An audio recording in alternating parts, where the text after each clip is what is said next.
Sean pues bienvenidas, bienvenidos todos a la séptima sesión del taller de diseño ambiental 2, cuyo centro, recuerden, es el estudio preliminar del ámbito. Estamos en esa parte.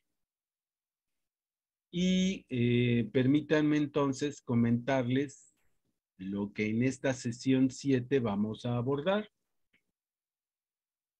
Recuerden, en primer lugar, que seguimos ubicados en el asunto de la primera unidad, que busca que ustedes lean, comprendan e interpreten el ámbito.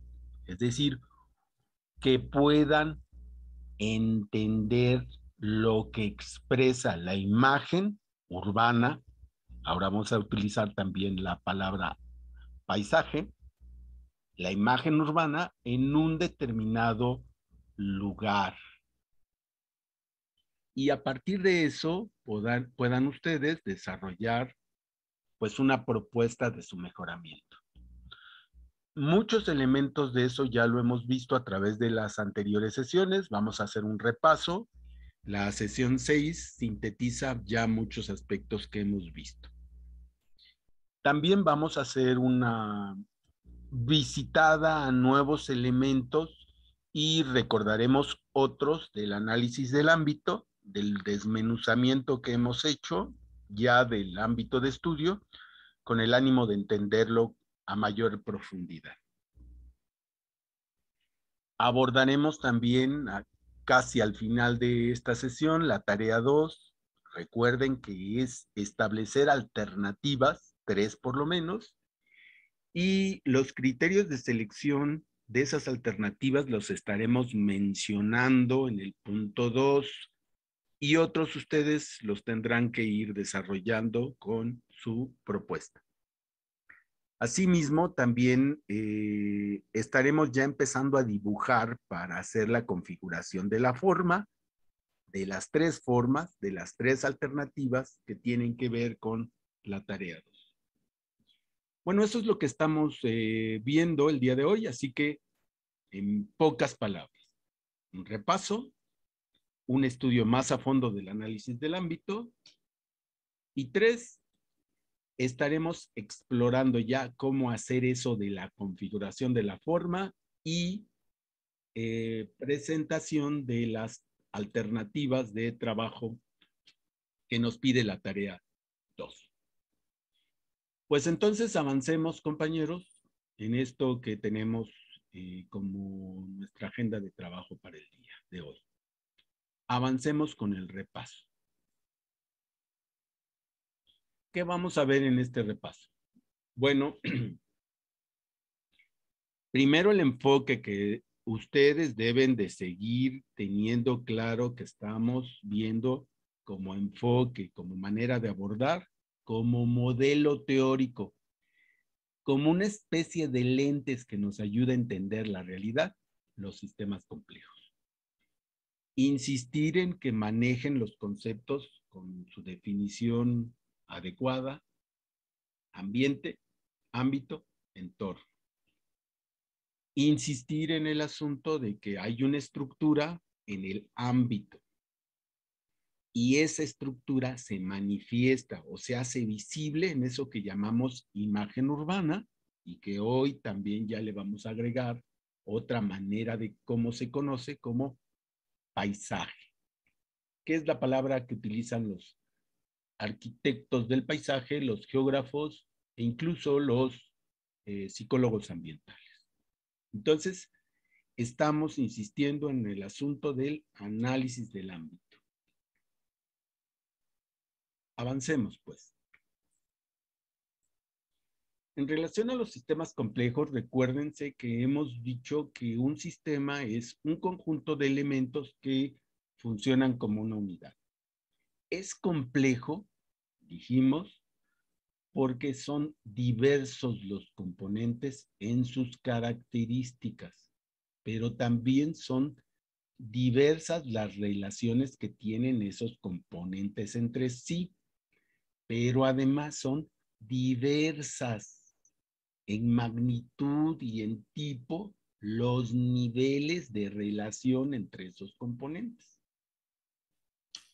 Y cuando platicamos eso, dijimos que a pesar de toda esa diversidad de niveles, componentes y relaciones, se manifiestan como una unidad. Por eso es posible que el ámbito, es decir, un espacio físico delimitado, pueda ser entendido como sistema complejo. No debe de olvidárseles que a pesar de la diversidad, o mejor dicho, porque hay diversidad, es que puede funcionar con integralidad como una unidad en donde los distintos elementos se complementan. ¿Qué elementos, factores o componentes?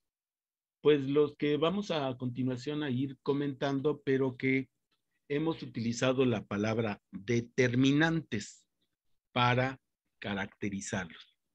Determinantes porque estamos viendo que esos elementos son dinámicos, cambian en el tiempo, influyen en sus relaciones y al mismo tiempo son influidos en sus relaciones. Y por eso decíamos que son relaciones diversas. Y dado que hay esa diversidad de relaciones e influencias, pues hay distintos niveles de interacción. Para ver eso es que hemos mostrado, vean aquí un tanto de manera estática y parcial, estática porque están casi mostrados, ¿verdad? Los elementos del medio físico natural, lado izquierdo, medio físico artificial, lado derecho, están puestos ahí, no están ubicadas sus relaciones, no están ubicados sus cambios en el tiempo, pero sí nos ayudan a entender del medio físico, de lo existente, lo natural, biótico, abiótico, de lo construido, objetos o edificios por el hombre, pues los usos, las edificaciones de distinto tipo, vean, incluso ahí están clasificadas, los espacios cerrados, es decir, los edificios construidos, o los espacios abiertos, como son pues los distintos parques o jardines, y las áreas de comunicación, como son las calles, etcétera. Entonces ahí está el panorama completo.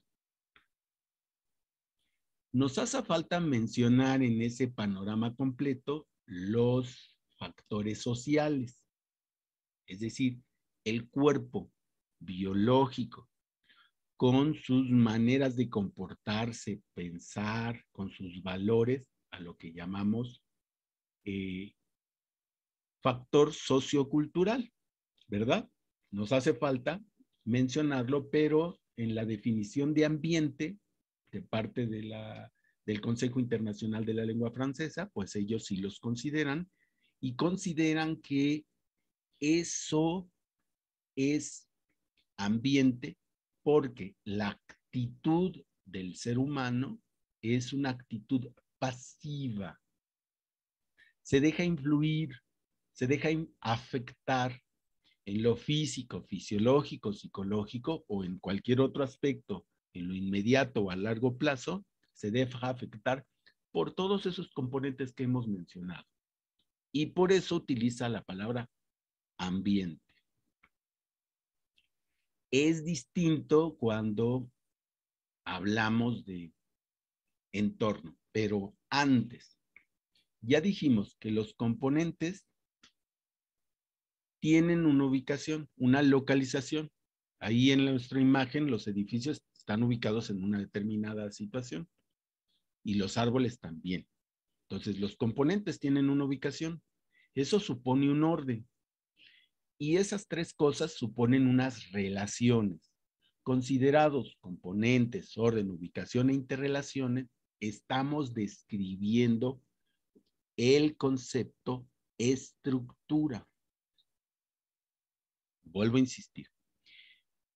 Lo que hace posible que veamos esa fotografía o imagen urbana desde la visión de un satélite es su estructura, es decir, los componentes ubicados con un cierto orden y una cierta relación. Esa es la estructura. Y esa estructura se manifiesta en la imagen urbana, en la fotografía, donde vemos el conjunto de esos elementos. Esa forma y esa estructura, asociémoslo con el ambiente. Esa estructura y esa forma que nos influye porque tenemos una actitud pasiva, le llamamos ambiente. Ahora, cuando hablamos de entorno, estamos hablando de los mismos componentes, de la misma ubicación, del mismo orden, de las mismas relaciones, es decir, de la forma, la imagen de la que estamos platicando, de la estructura de la que estamos platicando, pero la actitud del ser humano es distinta, es una actitud activa. Yo quiero cambiar algo y puedo cambiar los componentes o un componente, o puedo cambiar la ubicación, o puedo cambiar el orden, o puedo cambiar las relaciones, o bien puedo cambiar todo el conjunto. Mucho más difícil, pero lo puedo hacer. Así pues, cuando yo quiero cambiar el entorno, lo que estoy diciendo es que una imagen urbana, una forma, ¿verdad? La quiero cambiar, la quiero mejorar. O lo que estoy diciendo es que quiero cambiar la estructura de un determinado ámbito, el que estoy estudiando y que me interesa mejorar. Así que cuando me dejo influir, la misma estructura y la misma forma, a ella yo me refiero como ambiente. Cuando quiero cambiar, mi actitud es activa, a la misma forma, a la misma estructura, los mismos componentes, compañeros, les digo que son entorno. Lo estoy diciendo así porque he notado que en algunos ejercicios de los compañeros hay confusión y me gustaría que esa confusión terminara. Bueno, hasta aquí dejamos el repaso y me gustaría saber si hay dudas o comentarios al respecto. Compañeras, compañeros, dudas. Está bien, profe. Avanzo entonces a la exposición de los elementos del análisis del ámbito.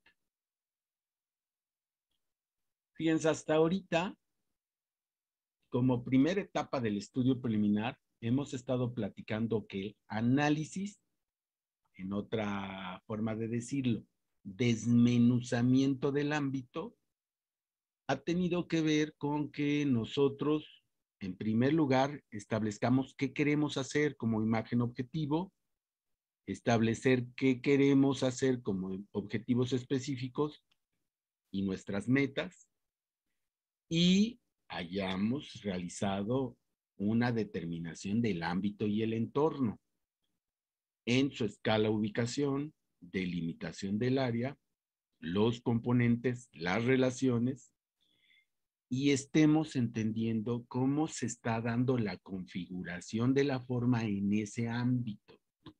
Insisto, al análisis, al desmenuzamiento de las partes, que ahí lo tenemos más o menos desglosado, corresponderá una síntesis, una comprensión, un reintegrar todo para entender cómo es que en ese ámbito se ha configurado la forma y por tanto entendamos qué se puede cambiar y de qué manera se puede cambiar. Bueno, avancemos entonces en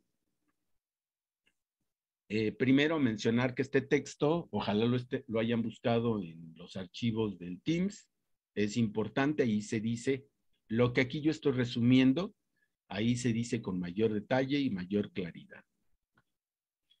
Este diagrama de flujo también se presenta ahí. Yo quisiera que ustedes identificaran que vamos más o menos acercándonos al punto 6, ¿verdad?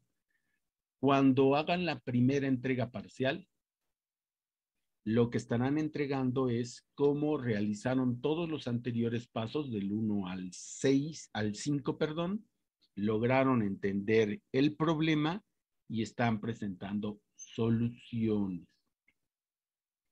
Por lo menos una tríada de alternativas y una, por lo menos, desarrollado a cierto nivel. Bueno, todo eso nos ayuda a que tengamos el ejemplo de lo que es la imagen objetivo, perdón. Hemos estado tomando como ejemplo al CCH Vallejo y vean ahí el enunciado, una oración que nos indica el horizonte. Según Silvio Rodríguez en la canción que ya vimos hace tiempo, el horizonte de lo que queremos fundar, lo que es deseable a largo plazo. Pero para lograr esa visión de futuro posible y deseable, es necesario elaborar objetivos específicos, varios. Una imagen objetivo se logra a través de varios objetivos específicos. Aquí solamente estamos poniendo uno para ilustrar eso. Por ejemplo, estamos diciendo en relación a la biodiversidad un objetivo específico, un aspecto, solamente un aspecto de lo biodiverso, de cómo lograrlo. Y el objetivo específico, vean que ahora nos dice tiempo, lugar y qué es lo que se quiere hacer. Tiempo, 2024. ¿Dónde? Todos los edificios escolares del CCH. ¿Qué se quiere hacer? Que se coseche y se reutilice el agua de lluvia. ¿Eso ya hace la biodiversidad? No, pero es un paso en el camino de llegar a eso que es deseable en el futuro lejano, pero es un paso que nos acerca. Ahora, déjenme decirles que un objetivo específico puede ser enunciado para su logro a través de varias metas. Por ejemplo, el que tienen ahí ustedes, y vean, todavía es mucho más específico. Nos dice tiempo, 2024. Nos dice dónde, la biblioteca del CCH. Nos dice qué se va a hacer, aprovechar la energía solar. ¿En qué se va a aprovechar? En todas las actividades de la biblioteca, en la iluminación, en los baños, en todas las actividades. Fíjense, incluso hasta nos pone una cantidad de energía eléctrica que vamos a obtener a partir de el aprovechamiento de la energía solar. Nos dice que tenemos que tener por lo menos una producción de energía eléctrica a partir de la solar de más de 1 gigawatts, porque 1 gigawatts le vamos a contribuir para el funcionamiento general del plantel. Quiere decir que tendremos que tener más de esa producción energética para que también funcione la biblioteca del CCH. Vean, es muy específico, muy detallado lo que queremos lograr. Y este es uno de los criterios. La meta es uno de los criterios para saber si estamos cumpliendo en nuestras alternativas y en nuestra solución, estamos cumpliendo a acercarnos a la imagen objetivo. Así que es un criterio para seleccionar nuestras propuestas y nuestra solución que estamos desarrollando. Avanzo. Ahora algunos de ustedes han tenido algunos problemitas para especificar la escala, que es el tamaño y la ubicación del ámbito de estudio. Yo diría que el gran tamaño es la Ciudad de México. Y eso no lo podemos, no porque no lo querramos, es mucho trabajo, mucho tiempo, requiere más estudios para poder abordar esa magna dimensión, esa escala magna. Y a nosotros en nuestro nivel bachillerato, en un equipo de 3 personas, difícilmente podremos hacer algo que nos ayude a avanzar. Es mucho trabajo, mucha información, mucho tiempo. No podemos abordar. Entonces, fíjense que decidimos que hay una escala siguiente que es más pequeña, ya está delimitada, la Gustavo A. Madero, pero de todos modos es, insisto, muy amplia.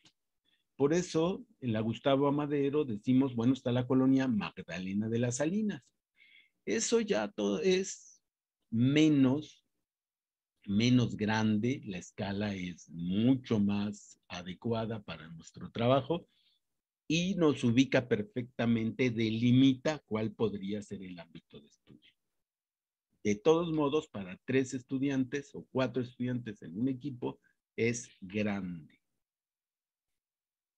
Pero no tan grande si lo reducimos a el CCH Vallejo. Vean, en escala, en tamaño, la Ciudad de México es gigantesca y el CCH Vallejo pues es pequeño. Sin embargo, comparada a esa escala con lo que para algunos es, oye, pues todo el CCH es mucho, son 20 hectáreas. Nosotros nos vamos a dedicar solamente a la biblioteca del CCH. Vean, la escala es menor, es adecuada al número de integrantes, la complejidad, número de elementos, tiempo que tenemos, es adecuada. Así que la escala que estamos tomando del CCH y sobre todo del eh, el edificio de la biblioteca de nuestro plantel es la adecuada. Y ya tenemos entonces ubicado a escala y delimitado el ámbito de estudio con todo detalle. Insistimos, ya tenemos el plantel Vallejo y tenemos delimitado el edificio de la biblioteca. Y entonces ya podemos tener una representación, es decir, un plano, en donde vean, tenemos una representación de las medidas, de la forma general del edificio, e incluso podemos ver cómo está hacia su interior segmentado, separado en áreas que funcionan para determinado uso. Así que ya podemos centrarnos a esa escala, ya bien delimitada, podemos centrarnos en profundizar el estudio. Y fíjense ustedes, en este cuadro sinóptico estamos otra vez, ya delimitamos nuestro ámbito de estudios, la biblioteca. Y tenemos una imagen urbana, una fotografía, que ahora vuelvo a recordarles, vamos a utilizar la palabra también paisaje, como si fueran sinónimos, no son sinónimos, pero como si fueran sinónimos. A nivel bachillerato nos ayuda a entender. La palabra paisaje la utilizan los arquitectos paisajistas, los geógrafos, lo utilizan los artistas visuales, lo utilizan los psicólogos ambientales y otras personas. Para nosotros, el paisaje en general, paisaje rural cuando es en el campo, paisaje urbano cuando es la ciudad. Y más correctamente, los arquitectos y los urbanistas hablamos de imagen urbana. Bueno, pues esa es la forma como se nos presenta. La estructura que tiene, es decir, la relación entre componentes como el medio físico natural, medio físico artificial y población, pues aquí lo tenemos representado en todos sus componentes y subcomponentes, aunque no tenemos la representación de sus relaciones entre ellos. Pero sí tenemos aquí ya vislumbrada, vean, en el aspecto de la población, la parte de las sensaciones, las percepciones y las cogniciones. Es decir, un aspecto es lo que existe y otro aspecto es cómo lo percibe la gente, cómo lo conoce y cómo lo siente. Y bueno, pues yo les muestro aquí nuevamente que no se les olvide que esto que estamos llamando imagen urbana, esta fotografía general de conjunto de lo que hay, expresa una estructura, un orden, un conjunto de componentes. Este cuadro, que aparece también en el libro que les acabo de referir, ahí ustedes van a encontrar que están todos los componentes del medio biofísico natural, están definidos y están descritos. Igual también están todos los componentes del medio sociocultural del ámbito. Pero el cuadro tiene el propósito, compañeros, de facilitarles la definición y la descripción, porque lo que realmente interesa es que nos puedan aportar el dato específico de, por ejemplo, me regreso al componente natural. Por ejemplo, aquí dice vientos. La definición está ahí, la descripción está ahí, pero nos interesa saber que nos digan en el CCH, para el caso de la biblioteca, ¿hay vientos? ¿De dónde vienen esos vientos? ¿Cuál es su fuerza? ¿Cuáles son los metros por centímetro, perdón, los metros por segundo en que viaja esos vientos? ¿De dónde vienen? Porque ese dato nos va a ayudar a nuestra propuesta. También está presente, pues ustedes ven la vegetación. Otro dato, ahí ya están descritos los tipos, etcétera. Pero lo que nos interesa es decir, a ver, ¿qué tipo de árboles hay?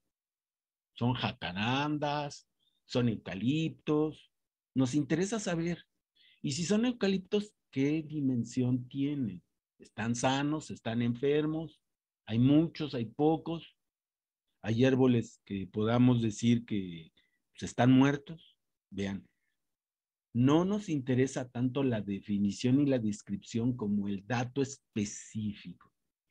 Y muchos de ustedes nos han estado presentando en sus avances de trabajo las definiciones y las descripciones, pero nos interesa y nos sirve, vuelvo a insistir, el dato específico.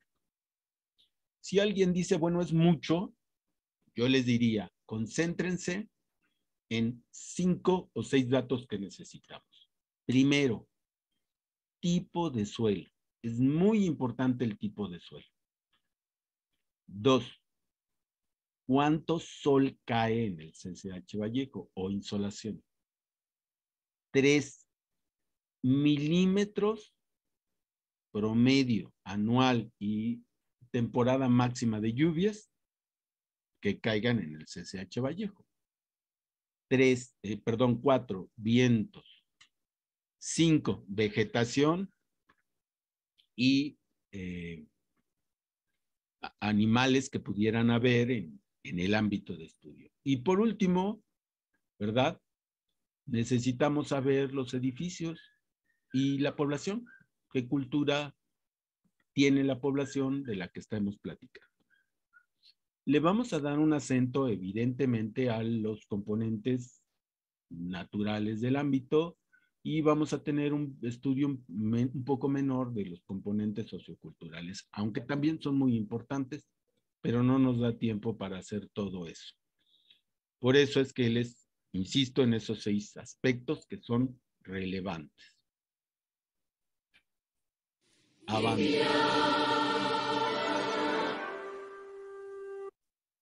Pero antes de avanzar, me gustaría, compañeros, preguntarles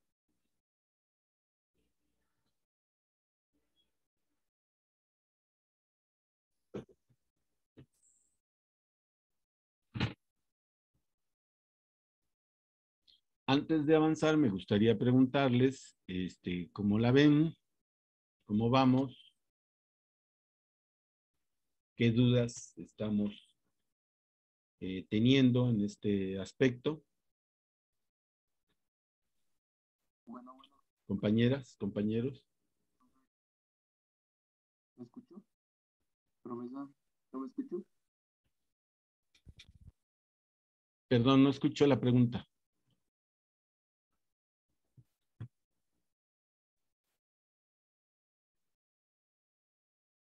Bueno. Entonces ahora fíjense ustedes.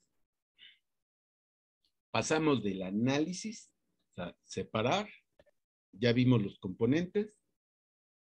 Ahora nos falta hacer la síntesis, es decir, relacionarlos e interpretarlos. Yo les ruego que el siguiente video que vamos a ver, por favor, compañeras, compañeros, lo vayan sacando apuntes, porque ahí ya empezamos la etapa de interpretación de la síntesis y la comprensión más a fondo de esta estructura urbana y de la imagen urbana que se nos presenta. Necesitamos arribar a ese nivel para poder hacer nuestras propuestas. Sí, adelante, tu pregunta.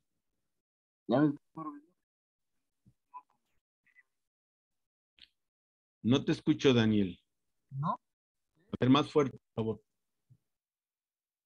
Ya. Sí, a ver, dime, ¿cuál es? No, es que ya se me da aquí hablar, pero al parecer me tengo que pegar totalmente a la botella de la computadora para nomás para decirle que todo bien, todo bien. Ok. Entonces, seguimos en el asunto de que, por favor, hagan anotaciones de esto. Vamos a escuchar y ver.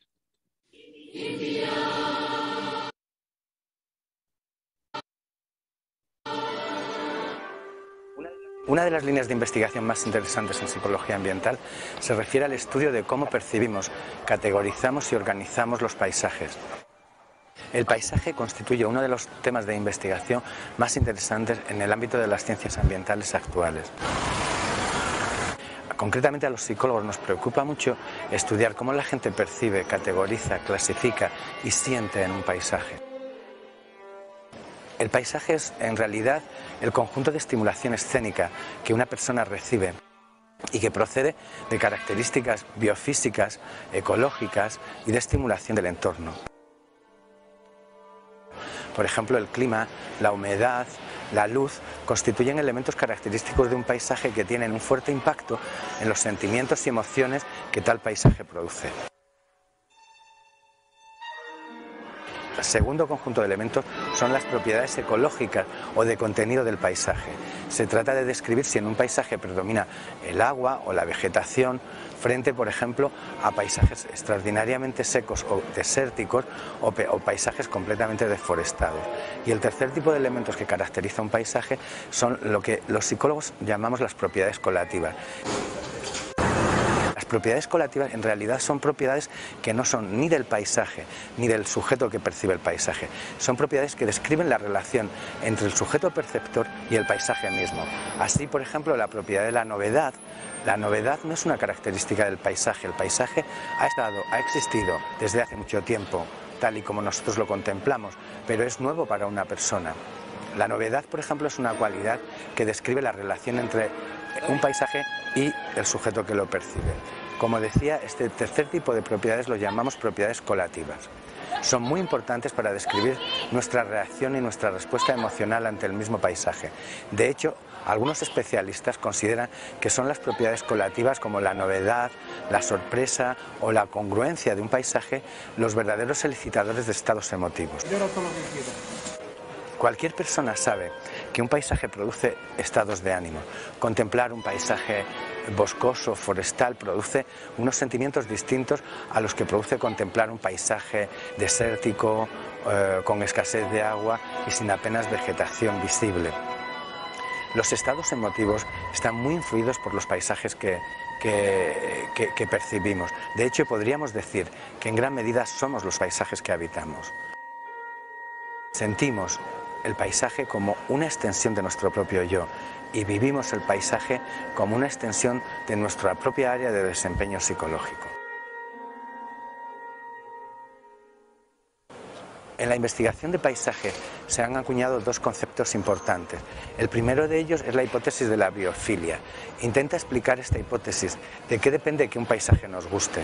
Los investigadores que se aferran a esta idea explican la preferencia del paisaje en función de la importancia que los elementos del paisaje tienen y han tenido para la supervivencia de la especie humana.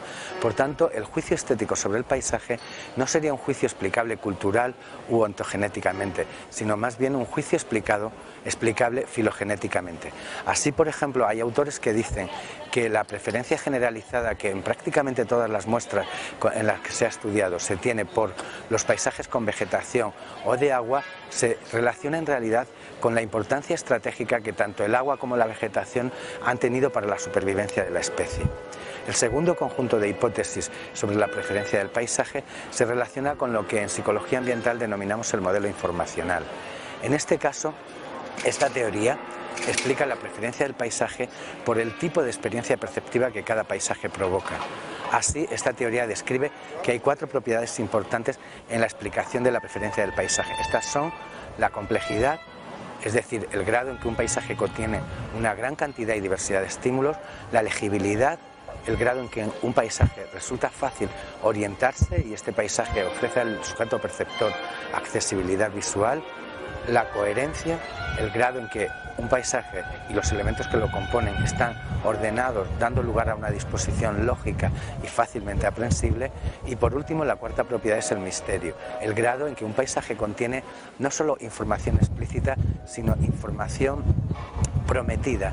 En realidad el misterio, que es el mayor predictor de preferencia en el paisaje, de preferencia de paisajes naturales, el misterio está asociado con elementos físicos que permiten ver información, pero sobre todo permiten intuir, inferir información que contiene el paisaje. La hipótesis de la biofilia y el modelo informacional de preferencia de paisaje constituyen 2 ejemplos de algo mucho más interesante, el juicio estético sobre el paisaje, algo que creíamos que era personal intransferible, difícil de estudiar científicamente, es posible. Hay otros muchos desarrollos que han abundado en esta misma idea. Hoy sabemos que el juicio estético sobre el paisaje es algo crucial para nuestro propio equilibrio psicológico. En un paisaje que nos gusta, no solo nos sentimos mejor, sino que encontramos recursos y estrategias más adecuadas para relacionarnos con él, para implicarnos en su defensa. Los estudios de preferencia de paisaje no son solo un mero ejercicio de dilatancia académica. En realidad, cuando una persona se siente a gusto en un paisaje, cuando un paisaje le gusta, es mucho más probable que esa persona se implique en su defensa, se haga más consciente de los valores naturales que el paisaje contiene y actúe de una manera ecológicamente más responsable. La percepción de paisaje no es, por tanto, solo un ejercicio teórico, es también un campo de investigación que puede ayudar mucho a incrementar la implicación social en la defensa del medio ambiente.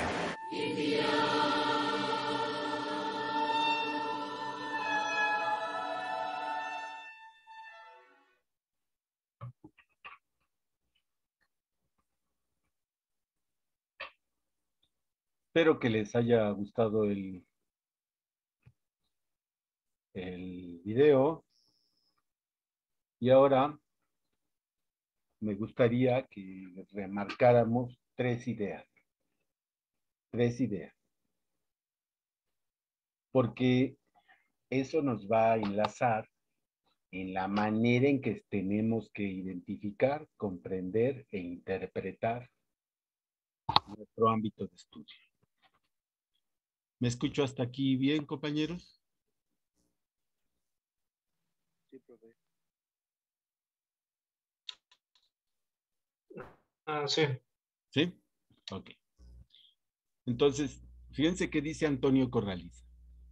Dice, hay componentes con características que son biofísicos, o sea, existen, son objetivos, son de la realidad. Con las características que tengan, con las que tengan. Si hay árboles, ese lugar, o si no hay árboles, ese lugar nos va a influir, nos va a impactar de alguna manera. Ese es un primer aspecto. Luego, el sujeto, la persona tiene ciertas formas de sentir, percibir y conocer, y de orientarse en el lugar. Así que eso viene del sujeto y tiene que ver con su visión del mundo, con sus valores, y dice, no lo llama así, pero nosotros en nuestro curso le estamos llamando cualidades polisensoriales. Es decir, cuando uno camina, va sintiendo, va percibiendo, se va orientando en el lugar. Así que hay características y relaciones que están del objetivo, del medio biofísico existente, objetivo, independientemente de la voluntad de ustedes. Y otras características que vienen del sujeto. Cuando sujeto que está frente a la imagen urbana, la vive, se involucra, relaciona, interactúa, etcétera, algo sucede. Ahí hay dos. Y vean que después nos dice que hay una serie de características que son colativas, no son del objeto o del lugar, no son del sujeto ni de su forma de pensar, ni de su pensamiento acerca del mundo, sino que son resultado de la relación que hay entre los dos, propiedades colativas. Y nos da dos explicaciones posibles, ¿eh? Yo lo dejaría aquí y, si ustedes me lo permiten, para seguir con el ejemplo en el que estamos trabajando, aquí tenemos al CCH Vallejo. Es la imagen urbana del CCH Vallejo. Es el paisaje llamado CCH Vallejo. Entonces, ¿qué son las claves contextuales? Por ejemplo, los bordes. Bueno, pues los bordes, fíjense, viene de que algo existe en la realidad, pero sobre todo esto de los bordes tiene que ver con cómo se orienta, es decir, cómo siente, percibe y conoce el sujeto para actuar en el ámbito de estudio y de intervención que nosotros queremos modificar. Y yo aquí les he puesto desde la vez anterior los bordes.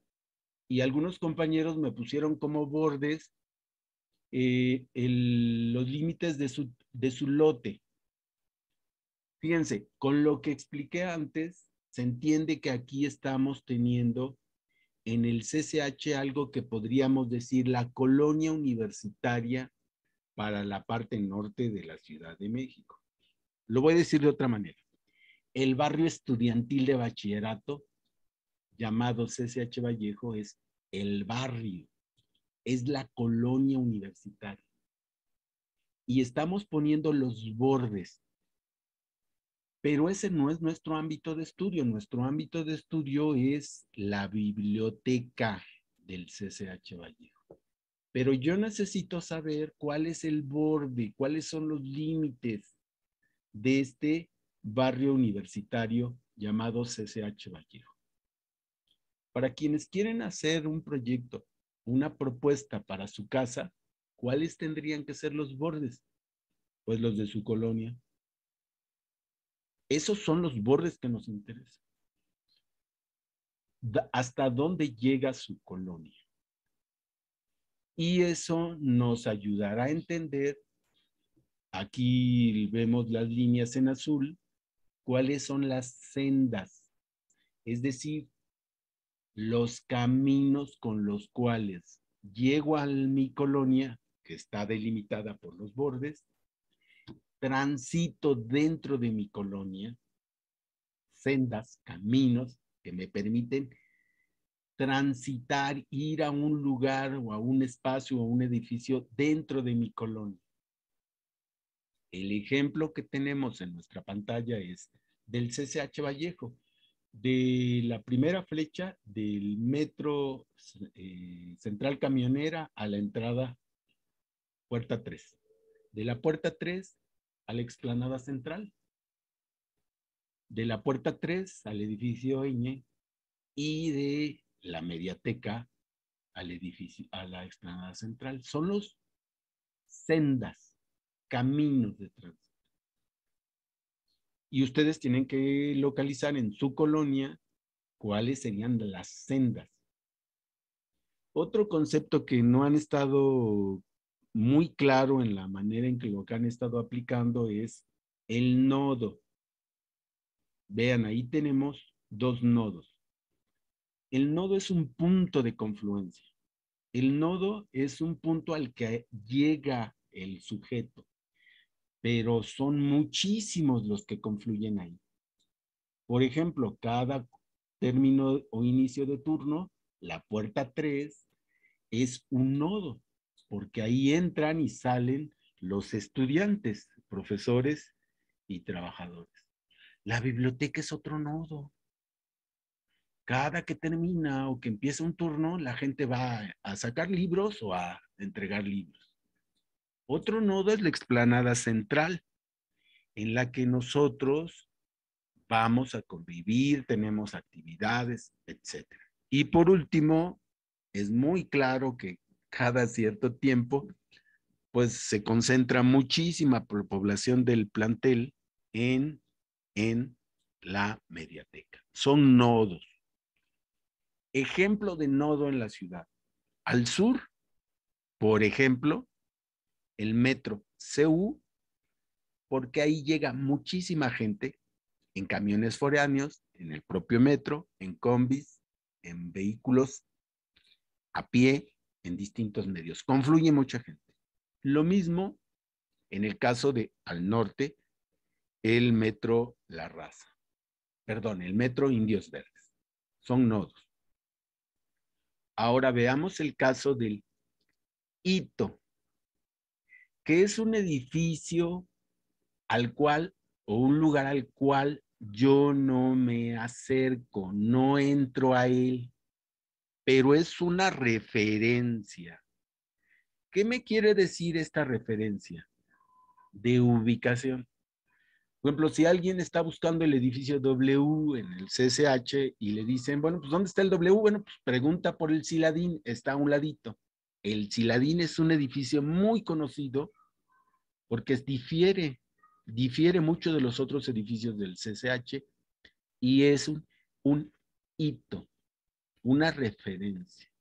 Así, cuando ustedes dan la dirección a algún amigo, alguna persona conocida y quieren que realmente llegue, lo que le dan son referencias, les dan hitos. Le dicen, oye, cuando llegues a esta esquina y esté la tienda llamada tal, ahí te das vuelta. Lo que le están dando es referencia a un hito, un punto de referencia. Y termino porque también se ha entendido un poco mal el asunto del mojón. El mojón es un objeto, puede ser alguna referencia, pero en este caso, por ejemplo, una pintura puede ser un mojón, un graffiti puede ser el mojón que indique que estamos llegando al espacio determinado, considerado propio por parte de una tribu urbana, un grupo, un determinado grupo de jóvenes. Y en el CCH Vallejo, que está demarcado por estas flechas rojas que tenemos ahí, es un mojón, la reja amarilla que nos dice, oigan, pasando esta reja, lo que tenemos es toda la zona deportiva del CCH. Todo esto que hemos dicho, compañeros, son elementos polisensoriales, claves de ubicación y de referencia del actor, del sujeto, de la persona que está caminando o actuando en el ámbito de estudio.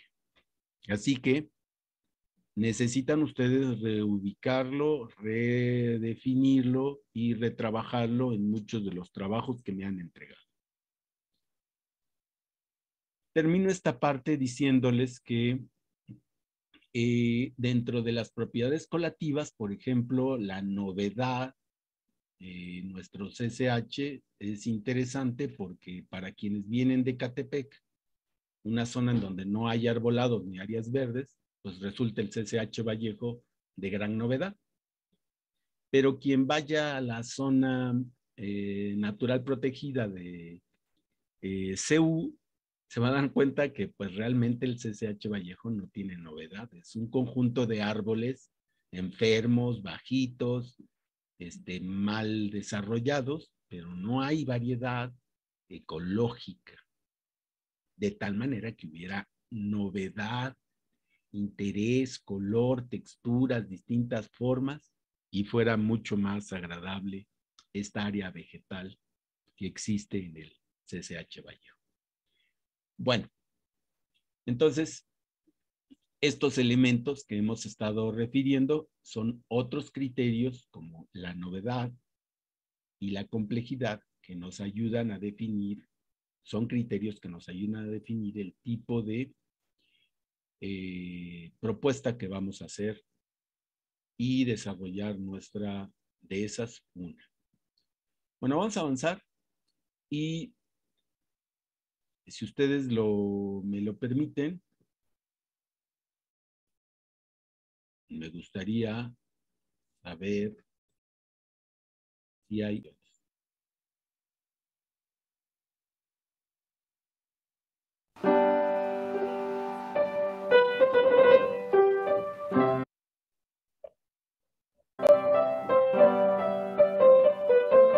Mira, la casa de las Medinas. De aquel Ah, esa casa me encantaba.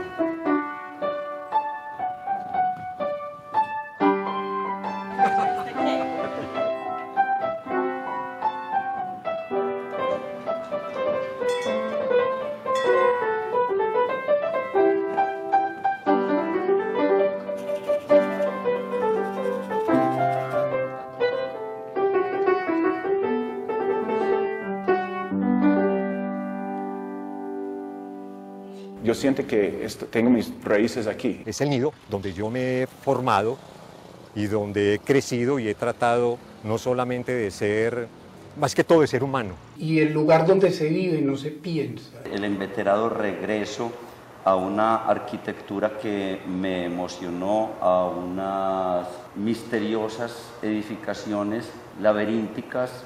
Miras la belleza, respiras mejor. Sobre todo porque todavía conserva espacios verdes. Que la vida no sea en blanco y negro. Y entonces el Prado es multicolor. El olor a cola, el olor a acerrín, el olor a barniz. Yo entro a alguna parte y huelo eso y a mí se me viene encima.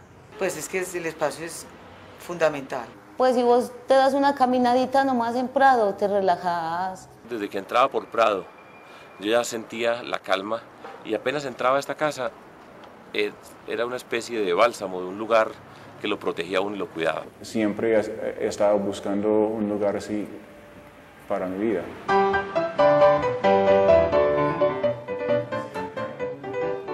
Yo creo que este barrio tiene calidades que son los que lo han hecho pervivir como la memoria de la ciudad. Y nosotros lo atribuimos un poco a la mano y al buen gusto del fundador, de Ricardo Lano.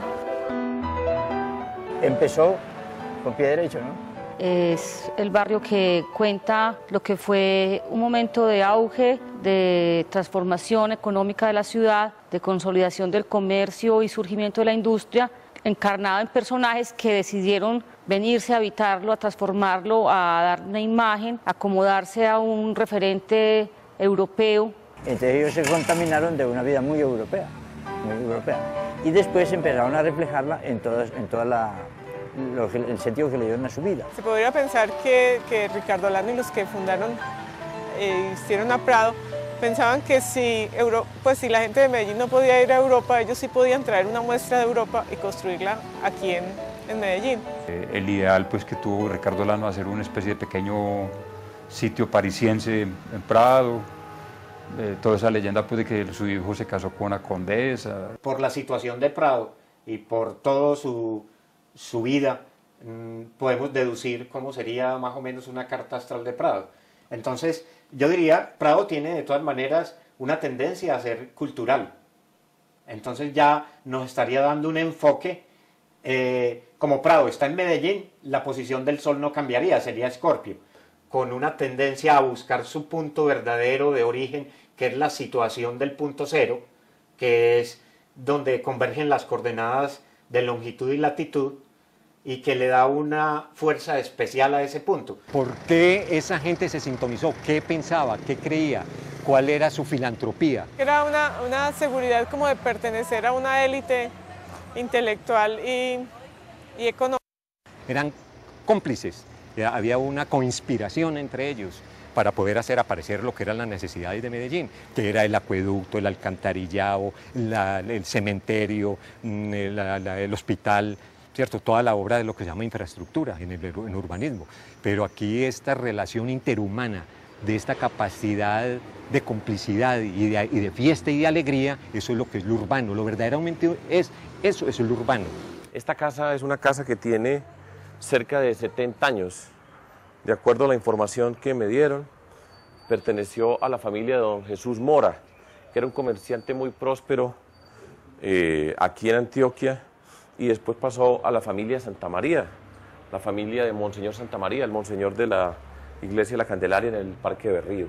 Entonces uno se da cuenta que la mayoría de la gente que habitó en este barrio, muchos eran libres pensadores, y ese libre pensador eran masones, ¿cierto? Pero la masonería era porque eran urbanos, era porque tenían esa otra dimensión entre ellos para compartir y para hacer la fiesta de esa celebración, de esa intencionalidad. El patrimonio en Prado está muy ligado como a las historias de los que habitaron las casas. Aquí vivió doña Luz Castro de Gutiérrez. Es la casa donde nació la reina Nur de Jordania, que es de los Halabi.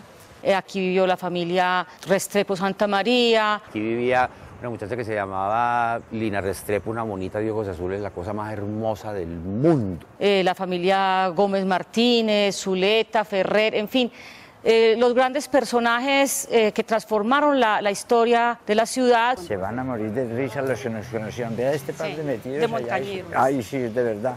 ¿Qué funciona aquí, mi caballero? Restaurante. ¿Cómo se llama? Restaurante.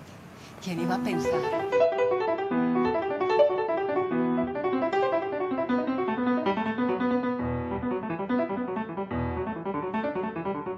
A Prado se le distingue como el primer laboratorio que tuvo la ciudad porque aquí se ensayaron cosas que en la ciudad no existían, como el antejardín, como la marca de la puerta. Mira, Horacio, esta parte de aquí, cuando la gente de sociedad, que llamaban en aquella época, de la cena, este era el comedor principal y salían por acá.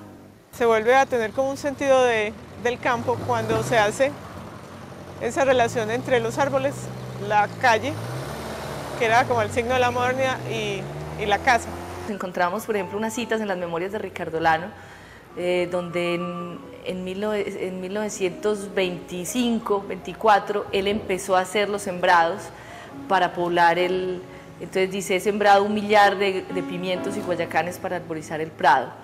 Y después hay otra referencia donde él sembró guayacanes amarillos en las carreras, sembró guayacanes rosados en las calles y sembró cadmios o ilanilán, que son unos árboles de un perfume así arrobador, y los sembró en las calles porque dice que el viento viene del cerro de Pan de Azúcar y baja para que perfume el centro de Medellín. Otro de los elementos tipológicos de Prado era la forma como se enlazaba una casa con la otra.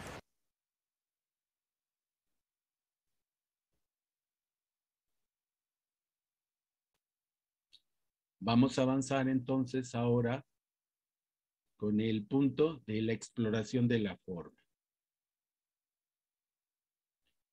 Recordemos que la segunda parte de la etapa del estudio es explorar la forma. Necesitamos inventarnos una forma, gracias a una nueva estructura, que atienda a la necesidad que estamos pensando. Yo no voy a repetir estas partes de la imagen objetivo, pero sí me interesa ver las alternativas posibles. Vamos a ver ahorita un ejemplo de diseño artesanal. Y nos vamos a saltar lo del diseño y estilo arquitectónico y vamos a ver cómo se desarrolla una alternativa. Todo esto en relación, ¿verdad?, Todo esto en relación a la tarea 2, que es la exploración de las alternativas. Vamos a tener que hacer 3. Y insistimos, un criterio es qué necesidad o uso va a atender. 2, qué tipo de relaciones entre componentes se van a establecer con los usuarios. Y vean, todo lo que hemos platicado ahorita son muchos de los criterios que me van a permitir establecer tanto las alternativas como seleccionarlas. Por ejemplo, la identidad. Por ejemplo, la complejidad. Por ejemplo, el agrado al oler el lugar. Vean, son distintos criterios que ustedes deben de estar estableciendo. Y eso en tanto impacto social, impacto ambiental, costo y uso, que son otros de los criterios que necesitamos estar revisando. Bueno, yo lo dejaría en esta parte con el ánimo de que ustedes me acompañen a establecer cómo se ve una solución desde la visión artesanal y cómo se ve una solución desde la visión del diseño arquitectónico urbano. Bueno, entonces ahora vamos a comentar. Fíjense, aquí tenemos en nuestra imagen, nuestra pantalla, mejor dicho, tenemos una calle. Esta calle está hecha pues por los vecinos de la calle, como dicen normalmente, Dios les dio a entender. Es, voy a decirlo así, un diseño artesanal porque está basado en la experiencia, en la práctica, en el ensayo y el error. Fíjense ustedes, está organizada la calle y ven este saco, ahí hay un primer ensayo de lo que podría ser un escalón, pero como se abrió y se diseminó el material, vean, aquí está el material y ya no hay escaleras, entonces ahora utilizamos piedras que son más permanentes para ir elaborando los escalones. Ahí tenemos el caso del ensayo y el error. Es un diseño de tipo artesanal, de acuerdo a la experiencia de la gente. Vean ustedes ahí otra resolución, es una colonia popular en donde nosotros vemos, vean, aquí hay el escurrimiento del agua, vean, aquí está humedecido y evidentemente genera una imagen de un cierto sentido y vean cómo esto también va generando ciertos problemas de estos componentes, de estas escaleras que van generando inseguridad. Incluso aquí vean, se ve agrietado. Entonces, este es una resolución del problema por ensayo y error, un diseño que llamamos artesanal. No es erróneo, es simplemente una manera de abordar la solución. Pero tenemos también otras soluciones. Otra vez aquí un diseño artesanal, vean, el espacio entre paredes, pues no es muy adecuado incluso para ir transportando lo que sea necesario, ¿verdad? Incluso es difícil hacerlo. Bueno, ahora vemos el ejemplo de la resolución de un mismo andador, una colonia popular, pero ya ahora con la visión de diseño, de ver los componentes, las relaciones, el uso, el costo, porque es para una zona popular, pero que nos ayude a que se genere un adecuado ambiente, una adecuada influencia. Vean esta pared, esta edificación es la que está al final. El uso, es bajar y subir, pero vean el elemento de tener en consideración dónde escurren las aguas. El elemento de embellecer con la vegetación. Este es color blanco para que sea fresco, pero para que no sea monótono, vean el verde con el rojo de la planta. Es un elemento mucho más agradable, ¿no? Aquí está esta escalera que decíamos, ya estamos un poquito más abajo, vean incluso una banca para descansos, vean cómo se está articulando todo. Está considerado bajar y subir con seguridad, está considerado que van a escurrir las aguas.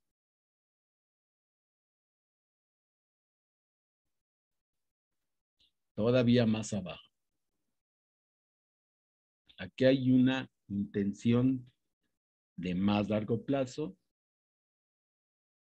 y están los componentes organizándose en una estructura que vean la imagen urbana, pues es agradable.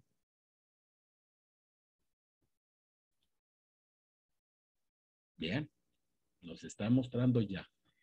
Antes estábamos aquí, viendo de aquí hacia la pared. Luego estuvimos viendo de aquí hacia la pared. Y vean, ahora estamos al principio de la pared. Y vean, el conjunto es agradable. Esta banca de madera, vean, considerando este color, considerando esta textura y este color, es agradable. Insisto y termino con esta parte. Evidentemente ahí hay una necesidad, hay una problemática muy difícil de atender. Y vean esta solución.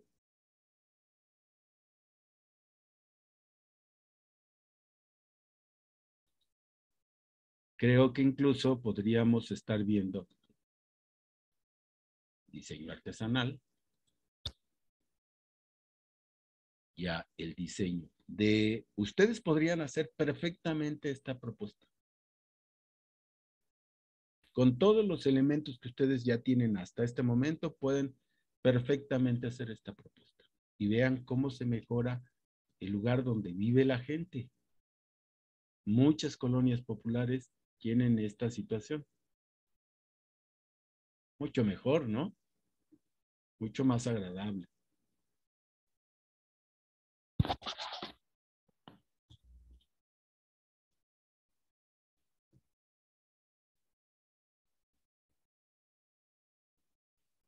Y bueno, es esta partecita que les quiero mostrar para que ustedes vean, insisto, que ya tienen los elementos que nos podrían ayudar a la mejor vida de muchas colonias populares.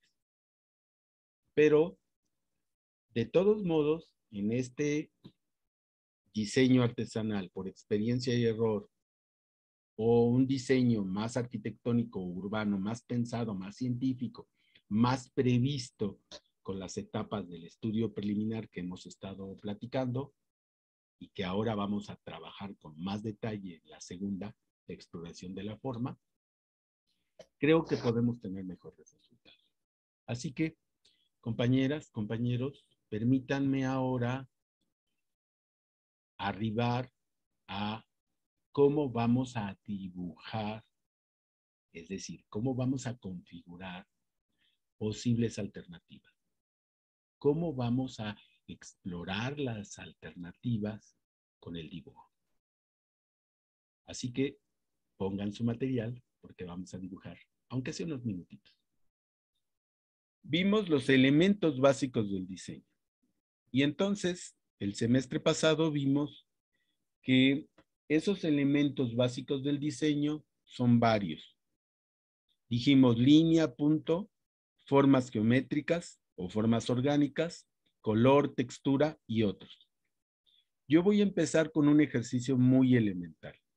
Voy a empezar con elementos del diseño geométricos sencillos. Yo aquí tengo, todos sabemos, un cuadrado. No se preocupen, yo en este momento no me preocupa si está bien o está mal el trazo.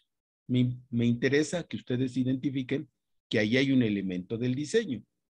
Uno. Voy a tomar otro elemento del diseño, que es un triángulo. ¿Todos lo ven? ¿Está claro?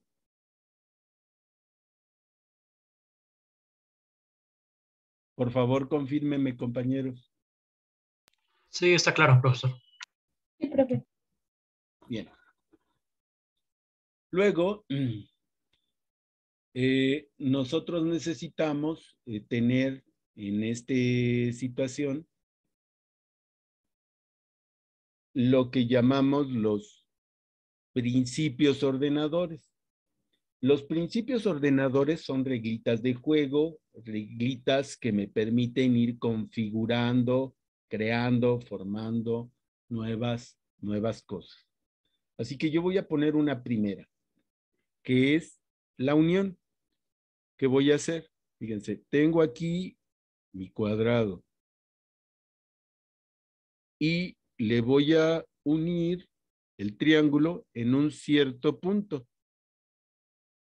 Insisto, no me interesa ahorita qué tan bonito se ve el dibujo, sino ilustrar que aquí estoy haciendo la unión entre el cuadrado y el triángulo.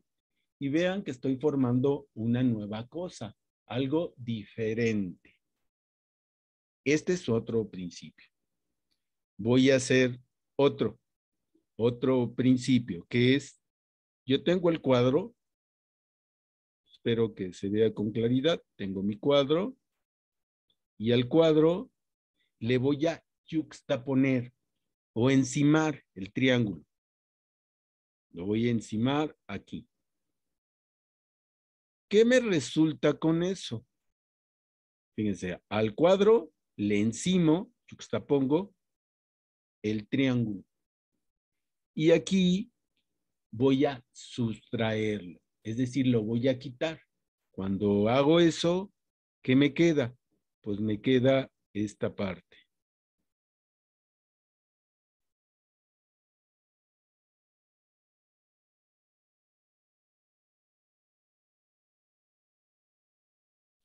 Como pueden ver, ya simple y sencillamente, al hacer esto que estamos platicando, yo he partido de un conjunto de dos elementos del diseño y he obtenido, con estos principios ordenadores, he obtenido dos formas diferentes. ¿Vamos bien hasta aquí? Sí, profesor. ¿Sí? Bien. Entonces, aquí, como pueden observar, yo ya configuré dos formas diferentes. Aquí solamente es la exploración de la forma. Voy a avanzar y lo haré con algo que llamamos el semestre pasado el axonométrico.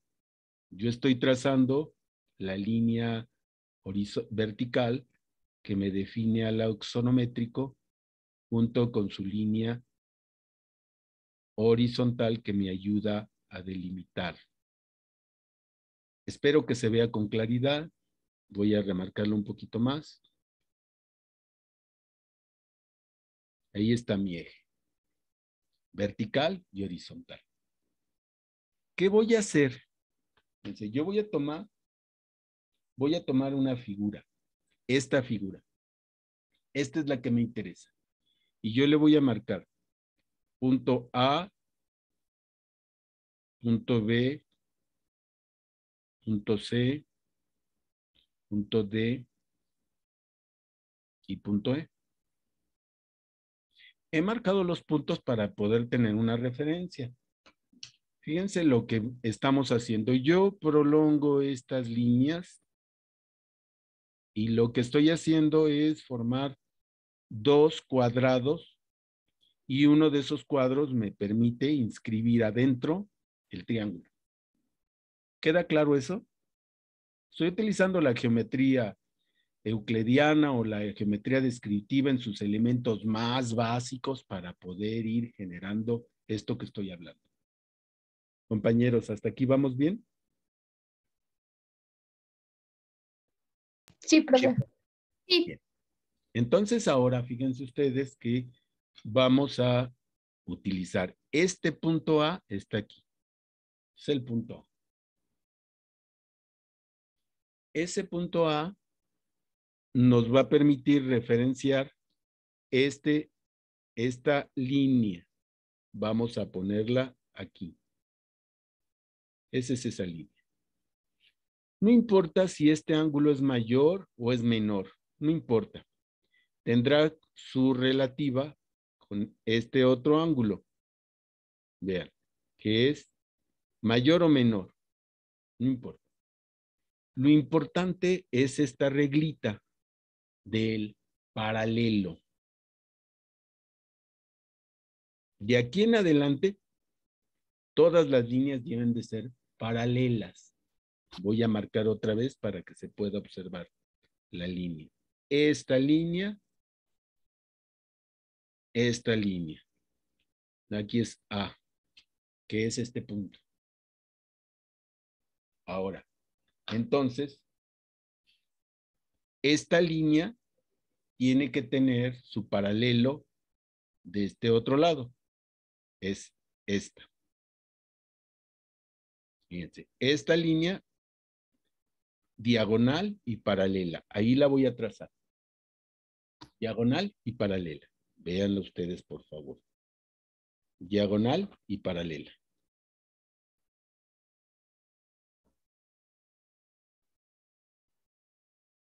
Entonces ya ubiqué esta línea, diagonal paralela, entonces ya tengo A y tengo E. ¿Es este punto? Es este. Fíjense, este punto es este. ¿Ya estamos? Ahora voy a construir el punto D y el punto B. Así que esta línea que está aquí, diagonal, tiene que ser construida con otra línea que sea diagonal, pero paralela. Fíjense, aquí ya tengo entonces, en estos puntos ya tengo B, que está aquí, y D, que está aquí. Me quedo hasta aquí preguntando, ¿cómo ven? ¿Vamos bien? ¿Se entiende? Sí, profesor. Compañeras, compañeros, los que nos ayudan, ¿se entiende o no? Sí, profesor. Sí, profesor. Profesor. Ok, entonces ahora fíjense. Seguimos con esta línea que estamos teniendo aquí es esta línea. Pero ahora me falta esta línea que es una línea auxiliar para poder trazar este punto. Así que me sigo con la paralela y la voy a poner aquí. Y ahí está. ¿Dónde lo voy a poner? Bueno, siguiendo las reglas de la geometría, pues lo pongo en el punto central. Ahí está, fíjense. Y aquí tenemos C. ¿Qué hemos construido? Hemos construido, fíjense, de esta forma, al colocarla así, estamos trabajando con la vista horizontal superior. Esta y estas son vistas horizontales superiores. Y hemos colocado esta vista horizontal superior de tal manera que vamos a poder dibujar, trazar o configurar un axonométrico. ¿Para qué? Para ver el volumen. Así que, fíjense, todas estas vistas horizontales superiores, la que me interesó es esta. Esta es la forma que yo quiero explorar. Esta es la que me interesó después de jugar con los elementos y los principios ordenadores. Esta es la forma que me gustó, que me interesó. La coloqué para hacer el axonométrico y lograr una vista del volumen. Así que, vean, hasta aquí llevamos. Ya colocamos esto. ¿Qué sigue? Pues sigue que los puntos, este punto lo eleve yo vertical. Este vertical debe de ser paralelo, miren. Paralelo. Este punto no me interesa. No me interesa mucho. Pero este sí me interesa. Tiene que ser vertical, paralelo. ¿Cuál otro punto me interesa? Este me interesa. Tiene que ser vertical, paralelo. ¿Qué otro? Este punto E me interesa. Vean, tiene que ser vertical, paralelo junto con todos los demás.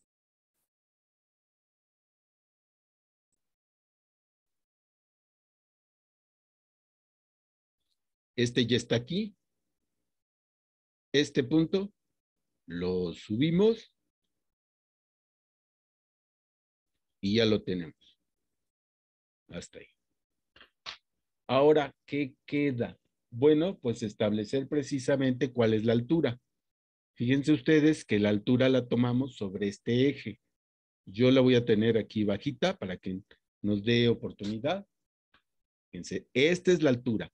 Se da sobre el eje que hemos trazado al principio, que es el vertical y el horizontal que me ayuda a construir mi axonométrico. Vertical y horizontal que me ayuda a construir mi axonométrico. Así que vean, aquí está la diagonal. Entonces ponemos diagonal, pero paralelo. Y aquí tengo mi otro punto. Aquí es A en la base, vista horizontal superior. Aquí es la A, pero ya la altura. Aquí es B y aquí es B, pero ya en la altura. Voy a pasarme del otro lado. Fíjense, este es el punto A. Esta es la línea que estoy trazando. Subo.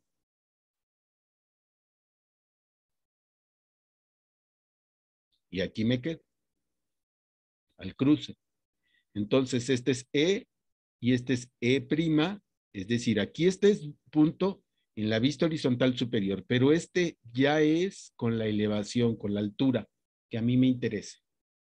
Ahora voy a pasar esta altura a este punto.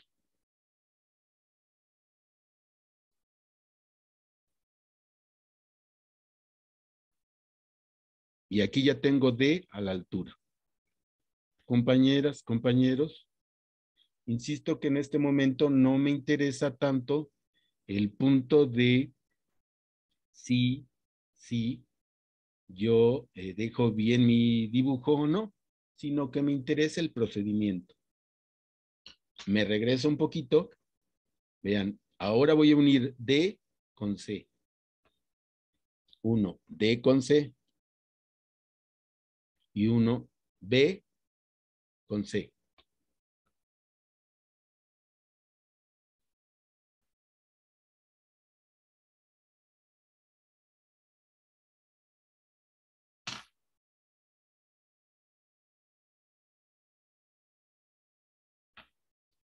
Ya está esa unión. Espero que la noten con claridad.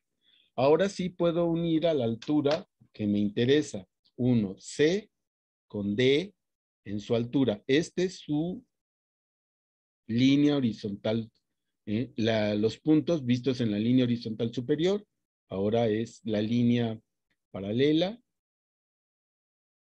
Y aquí está. La trazo y este es el punto. Aquí está C. Y ahora voy a unir este punto B' con este punto C'. Un poquito más difícil esto, pero ahí está. Como pueden ver, partí de los elementos básicos del diseño, transité jugando con los principios ordenadores, utilicé el axonométrico, primero para generar figuras o formas, de las cuales seleccioné una, esta que me interesó, la examino en su volumen, gracias al axonométrico. Y ahora ustedes pueden perfectamente vislumbrar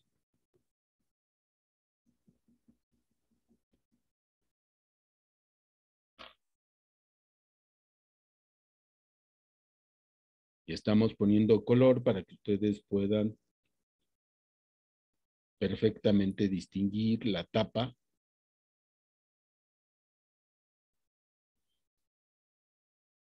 y la altura. Después nuestro ejercicio lo iremos haciendo con mayor detalle y calidad. Así que, compañeras, compañeros, miren.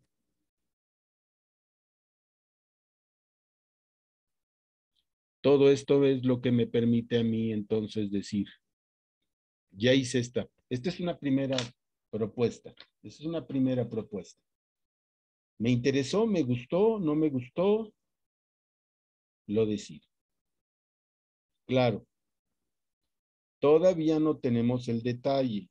Si estuviéramos haciendo un edificio, tendríamos que estar poniendo puertas, paredes y ventanas y viendo los volúmenes de puertas, paredes y ventanas, lo construido y los huecos sin construir para ver cómo se observaría el espacio. Pero este es el ejemplo básico que nos permite que ustedes vean cómo estamos o cómo este es un método de exploración de la forma para el arquitecto y el urbanista ir desarrollando esta propuesta, estas 3 propuestas que tendrán ustedes que incluir en su segunda tarea.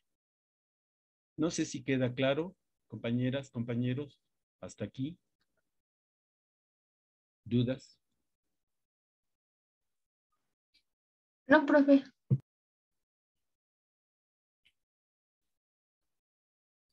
Bueno, pues entonces me resta comentar algunas 2 ideitas en estos 2 minutitos que tenemos.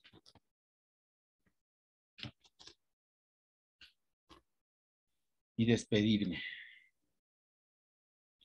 Bueno, la primera idea, compañeras, compañeros, es que necesitamos practicar esto, es muy elemental. Vamos a partir de aquí ir generando nuestros planos muy elementales, básicos, pero que son importantes para el desarrollo de nuestra propuesta. La segunda idea es, por eso les ruego que cuando les envíe el video, ustedes lo repasen, lo vean y hagan ejercicios para que de esta manera ya vayan haciendo varias alternativas de exploración de la forma que presentarán en la tarea. Y pues les agradezco muchísimo su presencia, su paciencia. Les pido de favor que el jueves estén atentos al avance en la tarea 2. Si no han terminado la tarea 1, por favor, conclúyanla. Si ya la concluyeron, corrijan si es necesario con base en lo que hemos estado platicando. Sigo a sus órdenes en el chat y les deseo buen fin de semana y les espero para el próximo martes.